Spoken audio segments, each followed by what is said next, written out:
At one point in that second set, it was 19-14 FEU, but it ends up a St. LaSalle victory in set number 2. What happened, Sev? You know, if you break down the attack points, when did those attack points happen? Maybe the direct correspondence is at that very moment you were talking about when St. LaSalle gave chase. It was just a lack of leadership on the part of FEU. Nobody decided, okay, this is what we're going to do. They just fell apart. They were in disarray.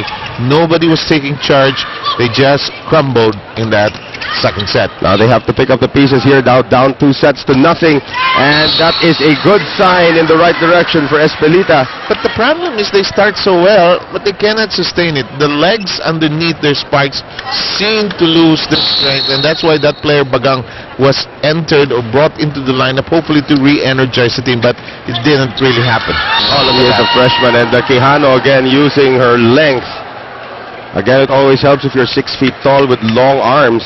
Can't help but go back to the point about shakies. Yun muna. Oh, shakies. Fun family piece has got to be shakies. Go ahead, Seb. Nangawit kasi yung hawak ng card.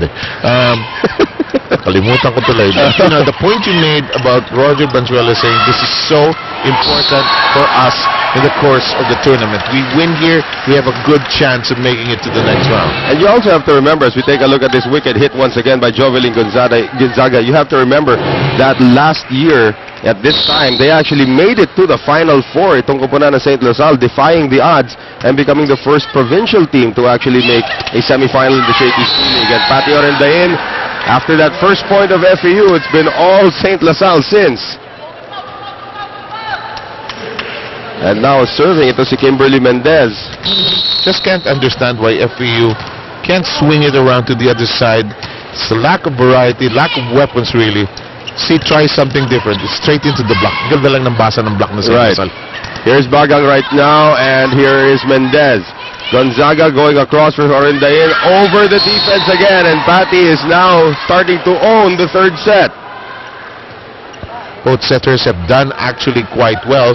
24 excellent points by Mendez, 22 by C. Mikasa is the official ball of the Shakey's V-League. Kimberly Mendez once again putting it in play. Christine Agno, Giselle C, Eve Sanorseang. Great dig by Denila, but nobody was going for the third ball, and miscommunication there. It looked like Orendain had a bead on it, but nag-hesitate siya. Because it was a back row ball. Because it was a back row ball. It was not her ball anymore in that particular sequence. Right. 4-2. Here's Eve putting it in play.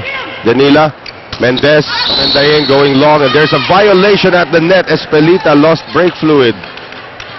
LaSalle gets a break here. Orendain was still thinking about that previous play. She had no spunk, no spirit of that Eve. She was iniisipan niya yung last play. They got a break there, and they're ahead in this third set. But they give it away on that service error from Royce Quijano. Axel is the official outfitter of the Shakey's V-League. Si Royce gusto niya itago yung kamay niya pagkatapos ng service error.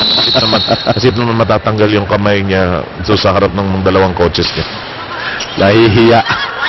Here's Mendez now on the back attack, and Gonzaga can't get it through Vargas. So 5-4 FEU showing some signs of life here in the third set, but you can still see the body language of the Lady Tamaraws. Medyo listless pa rin dito, Seb. Which Anne has always pointed out. It seems to be a different FEU squad, and we covered that game featuring FEU and Perpetual Health. It's one of the concerns Anne had about FEU. It's not the same team that we've seen in the UAAP and other tournaments with, you know, may swagger, may confidence, right, the kind of team. It's not that kind of team because this is still in rebuilding actually. Well, going back to the history dito sa koponan ng FEU, they've always had that one player who brought that swagger to the team. If it was not Rachel Andakis, it was Wendy Ancimana, Ana Abanto, Irish Morada, Shaira Gonzalez. They had a swagger about them. And here, although Vargas was the leading scorer of the UAAP, parang it's like a quiet swagger that you hardly see. And that's what we're missing from FEU. Of course, Morada was the last one who had that swagger in that lineup. Bad toss. Bad toss by Orendain. She knew it. Lumabas ang bila niya sa kanya. Talaw ay good. No good. Sabi naman ni Jovelyn, okay lang. Pauwi kita. Diba? Sabi ni Patty's just losing a bit of her grip on the game. She's because hindi makapalo. Nasa back row siya ngayon. Isa pa yun. At saka, and another thing is, she just wants to be the machine that she is. Good call by Agno, yelling at Espelita, out ito, out ito. The libero knows best when it comes to that. So 7-6, the lead is down to 1. Eulalio now in the back, which brings Vargas now in front.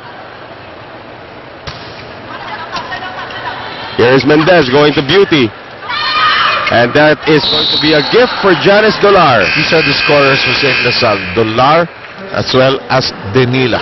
8-6, Lady Stingers up here in our third set. We'll be right back.